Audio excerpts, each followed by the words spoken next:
V7 city న్యూస్కి స్వాగతం. వార్తల్లోని ముఖ్యాంశాలు. విజయవాడలో తిరుపతి నగరపాలక సంస్థ కమిషనర్ ఆధ్వర్యంలో కొనసాగుతున్న సహాయక చర్యలు. అంటువ్యాధులు ప్రజలకు అంటకుండా తీసుకోవాల్సిన జాగ్రత్తలపై కమిషనర్ మౌర్య అవగాహన. చిత్తూరు జిల్లా DCC అధ్యక్షులుగా బాలగురవం బాబు.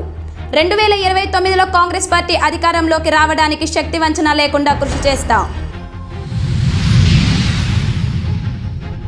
తిరుపతి నగరంలో వినూతంగా వినాయక విగ్రహాలు. వినాయకుడిని 1800 కలశాలు అయోధ్య బాల వినాయకుడి తరహాలో తయారు చేసిన యువత.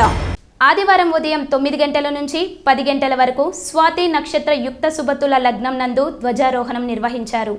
తెల్లవారుజామున మూల విరాట్కు ప్రత్యేక అభిషేకాలు జరిగాయి.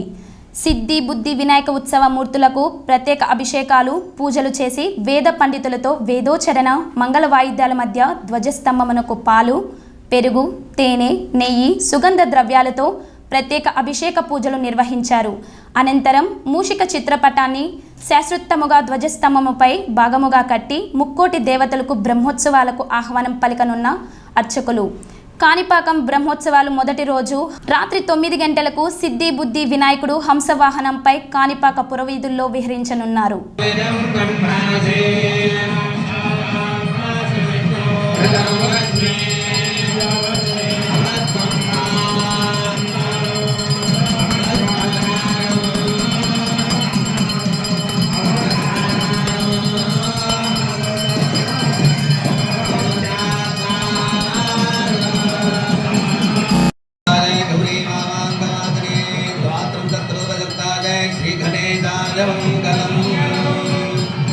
విజయవాడ వరద ముంపు ప్రాంతాల్లో యుద్ధ ప్రాతిపదికన సహాయక చర్యలు చేపడుతున్నామని తిరుపతి నగరపాలక సంస్థ కమిషనర్ ఎన్ మౌర్య తెలిపారు.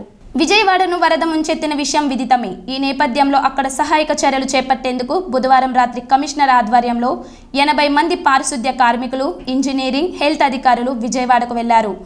విజయవాడ 15వ డివిజన్లోని రామలింగేశ్వర్ కట్ట, రంజిత భార్గవ్ రోడ్, గాంధీ కాలనీ, ఈనాడు కాలనీ, శివశంకర్ రోడ్ తదితర ప్రాంతాలలో గురువారం తెల్లవారుజాము నుండి సహాయక చర్యలు చేపట్టారు.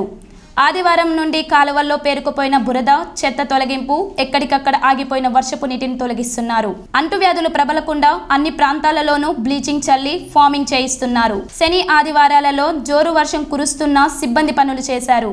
అన్ని పనులు పర్యవేక్షిస్తున్న కమిషనర్ మౌర్య ఇంటింటికి వెళ్లి బాధితులకు కావలసిన సౌకర్యాలను అడిగి తెలుసుకుని పరిష్కరిస్తున్నారు. ఇంటి వద్దకే వచ్చి సమస్యలు అడిగి తెలుసుకుని పరిష్కరించడం పట్ల కమిషనర్కు పలువురు కృతజ్ఞతలు తెలుపుతున్నారు. వరదలతో బురదలో జీవిస్తున్న తమకు విముక్తి కలిగిస్తున్నారని ఆనందం వ్యక్తం చేశారు.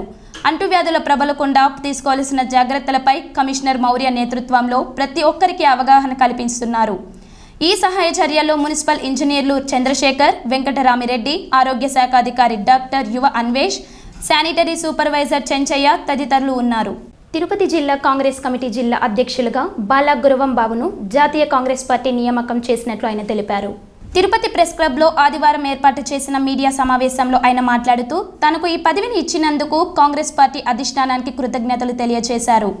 తనకు ఇచ్చిన బాధ్యతను ఒక సవాలుగా తీసుకుని అందరినీ కలుపుకుంటూ సీనియర్ నాయకుల సలహాలు తీసుకుంటూ రాష్ట్రంలోనూ జిల్లాలోనూ కాంగ్రెస్ పార్టీని బలోపేతం చేయడానికి సమితి వచన లేకుండా కృషి చేస్తానని ఆయన ఈ సందర్భంగా పేర్కొన్నారు.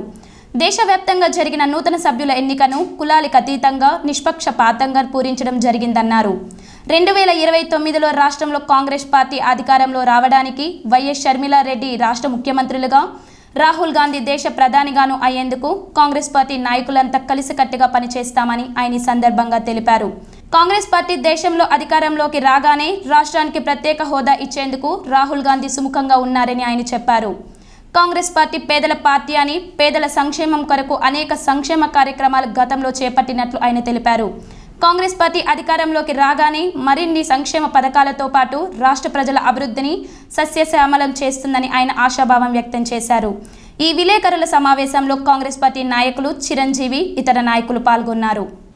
నాకు DCC పదవి ఇవ్వడం అనేది ఇది సంతోషకరమైనటువంటి విషయం మాత్రమే కాదు, ఇది ఒక సవాల్తో కూడుకున్నటువంటి విషయం.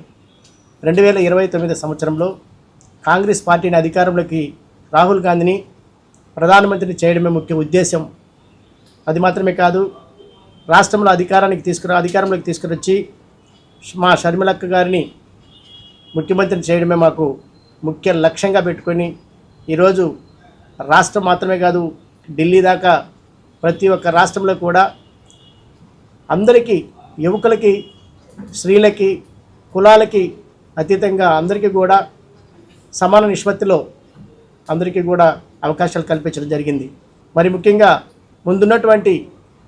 మాకు ముందున్నటువంటి సీనియర్ నాయకులు ఎక్స్ నాయకులందరికీ కూడా నా హృదయపూర్వక ధన్యవాదాలు తెలియజేస్తున్నాను.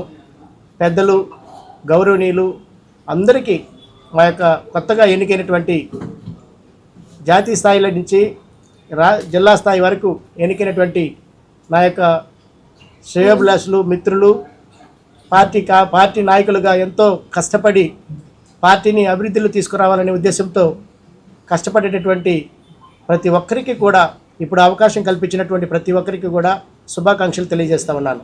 స్థానిక DBR రోడ్డు, కొత్తపల్లి, అన్నమయ్య మార్గం, మస్తాన్ నాయుడు ఫ్లాట్స్లోని నివాసితులు గత దశాబ్దాల క్రితం లేఅవుట్ వేసిన రోడ్డు, త్రాగునీరు, కాలువల లాంటి మౌలిక సదుపాయాలు లేక తీవ్ర ఇబ్బందులు పడుతూ ఏకదాటిపై నిలబడి ఒక సంఘంగా ఏర్పడి మొట్టమొదటిసారిగా ఈసారి వినాయక చవితి వారి స్వంత కష్టార్జితంతో మండపాన్ని నెలకొల్పారు. శనివారం పూజలతో మొదలై ఆదివారం 2వ రోజు ఘనంగా సాంస్కృతిక కార్యక్రమాలు, ఆటల పోటీలు జరుపుకున్నారు. ప్రతిరోజు ప్రసాద వితరణలతో పాటు 3వ రోజు సోమవారం భారీ సంఖ్యలో భక్తులు అన్నదాన కార్యక్రమాన్ని నిర్వహించనున్నారు. అలాగే ఉట్లోత్సవం, వసంతాల వేడుకలతో గణపతి ఉత్సవాలు జరుపుకోనున్నారు. మొదటిసారి సిద్ధి గణపతి మండపం కాలనీలోని వినాయక చవితిని మొదలెట్టిన భక్తి శ్రద్ధలతో స్వామివారి కృపకు పాత్రులు కానున్నారు. ఈ భక్తి వెనుక ఆశయ సిద్ధి ఉన్న వీరిలో ప్రధానమైన సభ్యులు Surendra Swami, doctor Nagaraju Nayak, Ramesh, Vamsi, welding mechanics Babu, Suryulu ఉన్నారు. తిరుపతి నగరంలోని వినాయక చవితి ఉత్సవాలు అంగరంగ వైభవంగా జరుగుతున్నాయి. నగరంలోని కొన్ని చోట్ల వినూత్నంగా వినాయక విగ్రహాలను ఏర్పాటు చేశారు. పర్యావరణ పరిరక్షణ భాగంగా పలుచోట్ల రకరకాల వినాయకుల్ని మండపాల్లో పెట్టారు. నగరంలో కరిమరియమ్మ గుడి పక్కన యాదవ వీధిలో 1800 కలశాలతో విడియాగంను ఏర్పాటు చేశారు. 8 మంది కళాకారులు 15 రోజులు శ్రమించి ఈ ప్రతిమను ఏర్పాటు చేశారు. ప్రతి సంవత్సరం వేరు రీతుల్లో చేస్తున్నామని నిర్వాహకులు తెలియజేశారు. పర్యావరణ పరిరక్షణగా మనం దీన్ని 1800 చెంబులతో చేసాము. 11 రోజులు టైం పట్టింది చేయడానికి. ఇది లాస్ట్లో ఆదివారం డిస్ట్రిబ్యూట్ చేస్తాం జనాలందరికీ 9 రోజులు పెట్టి. వేలం పాట ఏం లేదు, డైరెక్ట్గా జనాలు ఆ రోజు భక్తులకి ఎవరు అందుబాటులో ఉంటే వాళ్ళకి ఇచ్చేస్తాం. మా తాతల కాలం నుంచి పెడుతున్నారు. ఒక 5 సంవత్సరాలుగా మనం పర్యావరణ పరిరక్షణ కోసం మనం ఎకో ఫ్రెండ్లీ వినాయకుడిని తయారు చేస్తాం. వినాయకుడు గత 30 సంవత్సరాలుగా ఒక్కొక్క అలంకారంతో ప్రతి సంవత్సరం ఒక్కొక్క వెరైటీ. యూత్ ఇక్కడ మెయిన్ ఇంపార్టెంట్. యూత్ నైట్ పగులు కష్టపడి ఒక్కొక్క రకం, ఒకసారి టెంకాయలతో కానీ, ఒకసారి నాణ్యాలతో కానీ, రూపాయలతో కానీ, ఒకసారి వంకాయలతో కూడా వినాయకుడిని చేసాం. కరోనా టైంలో ఎక్కడా లేదు. మనం వినాయకుడిని కూడా అప్పుడు ప్రసిద్ధి ఇచ్చి మేము 1995 నుంచి మేము ప్రతి సంవత్సరం ఒక వెరైటీ ఏదో ఒక రూపంలో ఈ వీధిలో 9 రోజులు వినాయకుడిని ప్రతిరోజు ఒక్కొక్క ప్రోగ్రాంతో పిల్లకాయలని, యూత్ని ఉత్సాహంతో ఇక్కడ చేస్తాం. యూతే ఈసారి చేద్దాం, ప్రతి సంవత్సరం ఒక వెరైటీ ఉండాలి. వచ్చేసారి కూడా మేము ప్రిపేర్ అయిపోయినాము. మాకు ఇప్పుడు 2 లక్షలు అయింది విగ్రహానికి మాత్రమే.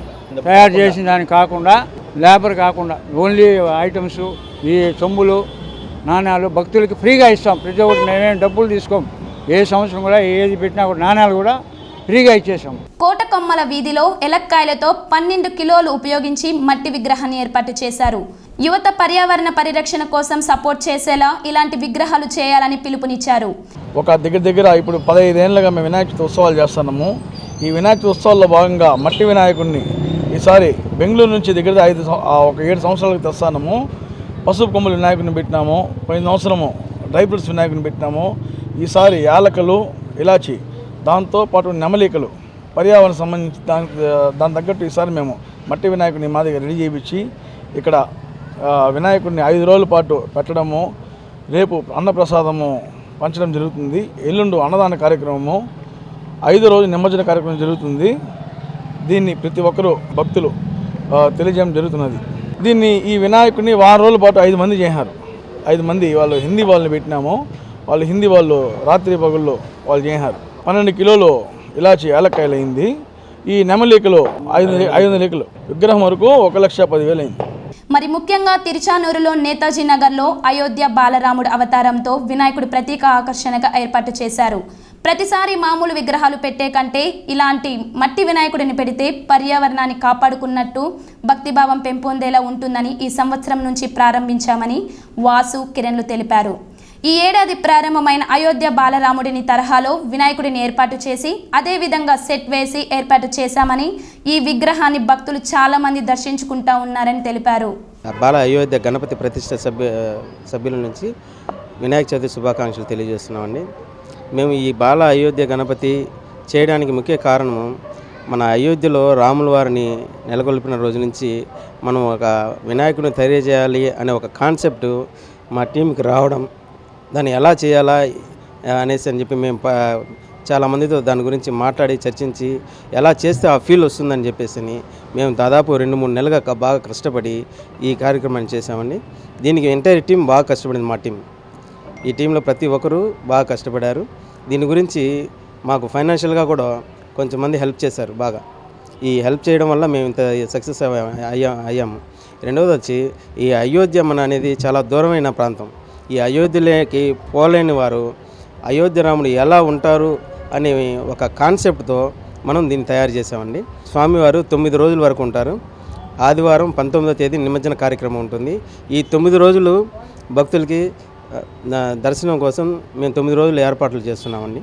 దాదాపు మాకు 6 లక్షల రూపాయల వరకు ఖర్చు అయిందండి. మొత్తం దాదాపు ఒక 20 మంది అండి మా టీం మొత్తం. విగ్రహానికి వచ్చి మన మంగళం క్వార్టర్స్లో రెడీ చేశారు. వాళ్ళ నాన్న ఈ విగ్రహాలు రెడీ చేసే దాంట్లో అవార్డు కూడా పొందారనమాట.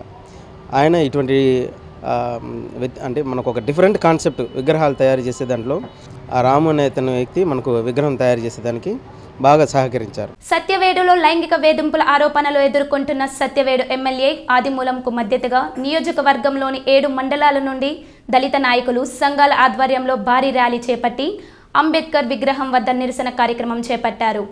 ఈ సందర్భంగా వారు మాట్లాడుతూ ఎమ్మెల్యే ఆదిమూలం అమాయకుడని, కావాలని ఆయన ట్రాప్లో దింపి ఆయనకు రాజకీయ సమాధి కట్టాలని కావాలని దుష్ట శక్తులు పన్నిన ఉచ్చులో ఆదిమూలం తగులుకోవడం జరిగిందని, వరలక్ష్మి రిలీజ్ చేసిన వీడియో కానీ, హైదరాబాద్లో ఆమె ఇచ్చిన ప్రెస్ మీట్లో కానీ అనేక అనుమానాలు వ్యక్తమవుతున్నాయని, వీటిని అన్నింటినీ తేల్చే పనిలో ఇటు ప్రభుత్వం అటు పోలీసులు చూడాలని, ఆమెపై సుమోటో కేసు నమోదు చేసి చర్యలు కఠినంగా తీసుకోవాలని, ఎమ్మెల్యే ఆదిమూలం నియోజకవర్గంలో బలమైన నాయకుడని, ఎప్పుడూ అభివృద్ధి కోరుకునే నాయకుడని, ఆయన్ను 2 సార్లు ఓడించాలన్నా 2 సార్లు గెలిచిన నాయకుడని, వేరే ఏ దారి లేకుండా ఒక మహిళను అడ్డం పెట్టుకుని ఫ్రీ ప్రేడ్ ప్లాన్తో స్కెచ్ వేసి ఆదిమూలంను ఇరికించారని, వీటన్నింటినీ ఛేదించుకుని ఆదిమూలం బయటకు వస్తారని, దానికి పూర్తి మద్దతు తమ వైపు నుండి ఉంటుందని తెలిపారు. అంటే ఆ తర్వాత పథకం ప్రకారంగా మరి పెన్ డ్రైవ్ పెట్టుకొని కెమెరాలో ఆయన చేసినట్టు బంధించున్నారు. అన్నీ మార్పింగ్, అందులో నిజాలు లేదు.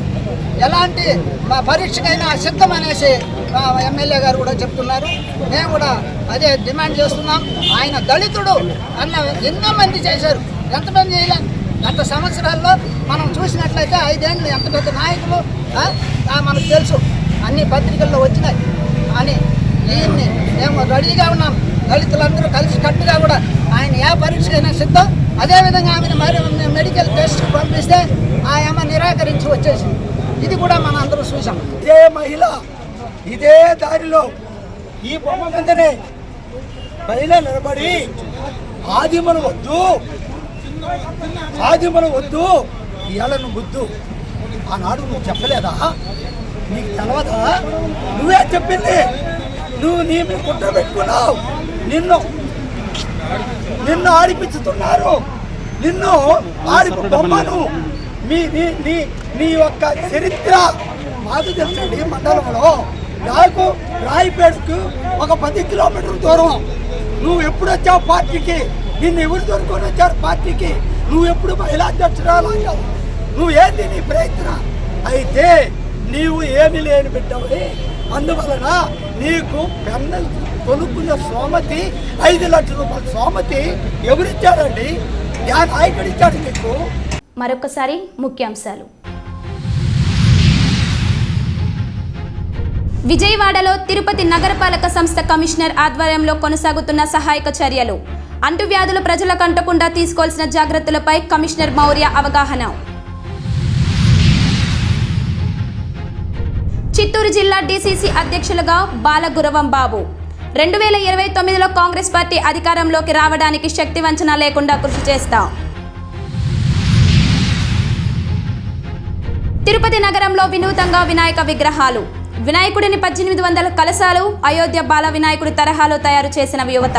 వార్తలు ఇంతటితో సమాప్తం. నమస్కారం.